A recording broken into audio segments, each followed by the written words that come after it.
Good morning children. आज हम निबंध लेखन के बारे में पढ़ेंगे। इस निबंध में आज हमको सबसे अच्छा लग रहा है मित्र। मित्र कैसा होना चाहिए, इस विषय में आप बहुत अच्छा जानते हैं। आपके सैकड़ों मित्र होंगे। वे मित्र आपके साथ में दिन रात घूमते होंगे, आपका मनोरंजन और अपना मनोरंजन करते होंगे तथा आपके साथ में खाते पीते और मौज मनाते होंगे। मित्रों, वास्तव में मित्र क्या होता है? मित्र की परिभाषा देते हुए संस्कृत के विद्वान ने लिखा है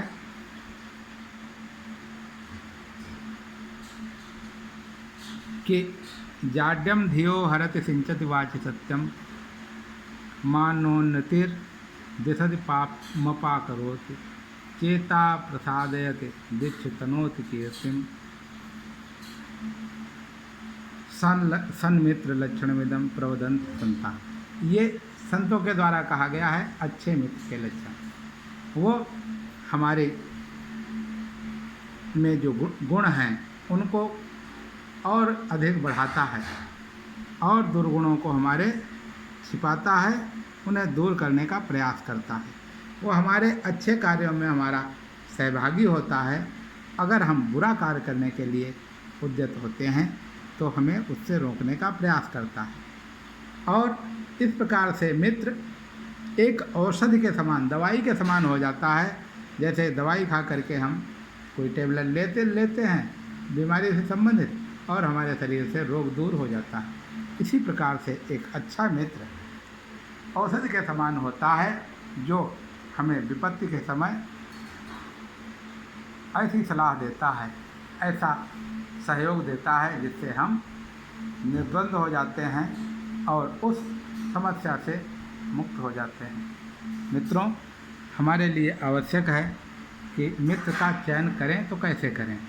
सबसे पहले मित्र जो हमारे जीवन में मिल रहे हैं उनकी परख करनी चाहिए, क्या वास्तव में मित्रता करने योग्य हैं। ऐसा तो नहीं ये केवल खाने पीने और गपशप हाँक करके अपनी मित्रता का भाव दिखाना चाहते हैं। किसी भी अपने स्वार्थ की पूर्ति के लिए तो हमारे मित्र नहीं बन गए हैं।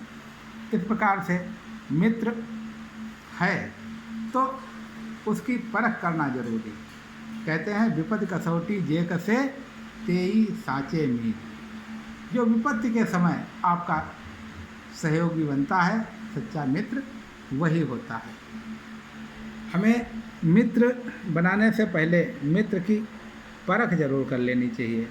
उसमें क्या गुण हैं, क्या अवगुण हैं, वह किस प्रकार का व्यक्ति है, उसका सामाजिक पारिवारिक जीवन कैसा है, वह आपके साथ में किस प्रकार से बर्ताव करता है, ये सब चीज़ें मित्रों के लिए आवश्यक है। मित्र चुनने से पहले हमें उसके हाव भाव, उसकी वाणी, उसके विचार, उसका रहन सहन, उसका खान पान, ये सब देखना चाहिए। यदि वो नितांत स्वार्थी है, निरंतर अपने स्वार्थ की पूर्ति के लिए आपके पीछे घुमा करता है, आपके धन की तरफ देखता है, आपके वैभव की तरफ देखता है, आपसे अपना स्वार्थ सिद्ध करना ही उसका एक लक्ष्य है, तो ऐसा व्यक्ति सच्चे अर्थों में मित्र बनाने के योग्य नहीं है और ऐसे मित्रों से बचना ही आवश्यक है। यहाँ पर हम एक उदाहरण देते हैं, जैसे कि भगवान श्री राम ने अपना मित्र बनाया सुग्रीव को और सुग्रीव ने भगवान श्री राम को बनाया।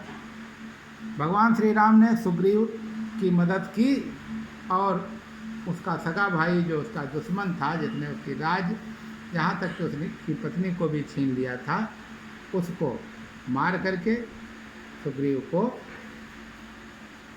किष्किंधा का राजा बनाया, जिसके बदले में सुग्रीव ने वानर सेना एकत्रित करके युद्ध की तैयारी की और लंका जैसे उस समय के अपराजेय शासक जो अत्याचारी राक्षस था रावण, उसका वध करने में मदद की। यानी कि दोनों मित्रों का स्वार्थ एक जैसा था और दोनों का कोई स्वार्थ नहीं था, निस्वार्थ थे, लेकिन दोनों एक दूसरे की विपत्ति में पूर्ण रूप से सहभागी हुए। दूसरी मित्रता हमने देखी विभीषण और श्री राम की।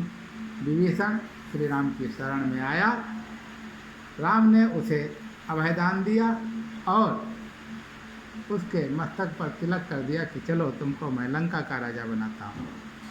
परिणाम ये हुआ उसने अपना सर्वस्व न्यौछावर कर दिया, यहाँ तक कि विभीषण को रावण के बारे में जानकारियाँ थी, जो गुप्त जानकारियाँ थी वो सब बता करके रावण को मारने में राम की सहायता की। इस प्रकार से हम देखते हैं कि मित्र वही सच्चा होता है जो विपत्ति के समय काम आता है और एक दूसरे की मदद करनी ही चाहिए। मित्र की भी और नहीं भी मित्र है फिर भी उसकी मदद करनी चाहिए, लेकिन मित्र और सामान्य व्यक्ति में अंतर होता है। मित्र हमें अवसर पर काम आता है, जब सामान्य व्यक्ति अवसर पर काम नहीं भी आ सकता है। मित्र वह होता है जो हमें बुराइयों से दूर करके अच्छाइयों की तरफ ले जाता है। मित्रों, यहाँ पर एक बात और कह देना चाहता हूँ कि अगर कोई खराब मित्र मिल गया तब तो फिर भगवान ही भला करे। क्यों? खराब मित्र को इस प्रकार से समझ लीजिए जैसे कि कोई व्यक्ति के साथ में बुखार लग जाए, तो जिस प्रकार से बुखार व्यक्ति को तोड़ता है, उसका अंग अंग दर्द करता है, ऐसे ही अगर खराब मित्र आपको मिल गया तो निश्चित रूप से आपको जीवन भर परेशान होते रहना पड़ेगा, जीवन भर आपको दुख उठाना पड़ेगा। और कारण क्या होगा? यदि आप किसी डकैत को मित्र बना लेते हैं तो वो डकैती डालने जाएगा और उसके बाद में आपके यहाँ आकर के चाय पिएगा, तब तक पुलिस आएगी, उसको पकड़ेगी, आपको भी पकड़ेगी। चोर को मित्र बनाओगे, चोरी करेगा, आपके नाम से बचेगा, लेकिन एक दिन आपको भी उसके साथ में जेल जाना पड़ेगा। आतंकवादी को मित्र बना लोगे, आतंकवादी तुम्हारे यहाँ छिपेगा और एक दिन आतंकवादी के कारण आप भी पकड़े जाओगे।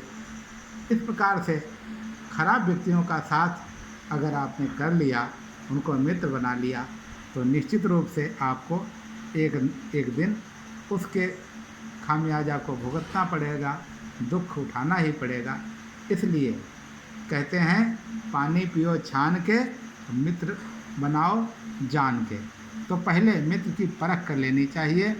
और मैं तो कहूँगा इस समय आप युवावस्था में हैं, किशोरावस्था में हैं, हजारों मित्र मिलेंगे, लेकिन ऐसे मित्रों को आप अपने साथ लीजिए, उनका संरक्षण प्राप्त कीजिए, उनको संरक्षण दीजिए, जो वास्तव में आपको अपने को एक आदर्श मित्र की तरह प्रस्तुत कर सकें, आपके सुख दुख में भागीदार हों, आपके लिए एक औषधि की तरह, जैसे कि दवाई खा करके हम स्वस्थ होते हैं, इसी प्रकार से मित्र का सहयोग पा करके हम स्वस्थ हो सकते हैं। ठीक है बच्चों, आप इस लेख को, निबंध को अपनी कॉपी में लिखोगे और भी विस्तृत रूप से आप लिख सकते हो। जितना बढ़िया लिख सकोगे उतने अच्छे अंक प्राप्त कर सकोगे, इसलिए बढ़िया से बढ़िया लिखने का प्रयास करना। धन्यवाद बच्चों।